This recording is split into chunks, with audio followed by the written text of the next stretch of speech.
TDP Janasena వీళ్ళందరూ ఒక పక్క ఉన్నారు, జగన్ ఒక పక్క ఉన్నాడు. గెలుస్తాడంటారు ఇంకా 10 రోజుల్లోనే ఎలక్షన్ కదా.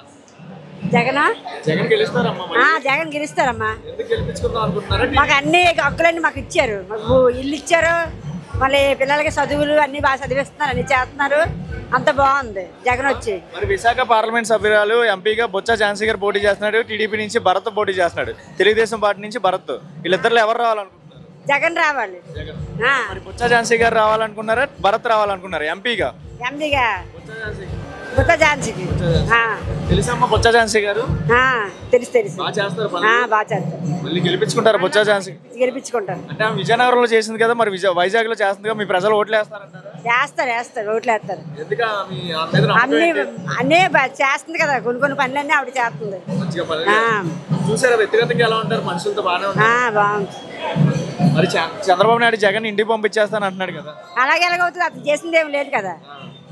జగనే రావాలి మళ్ళీ.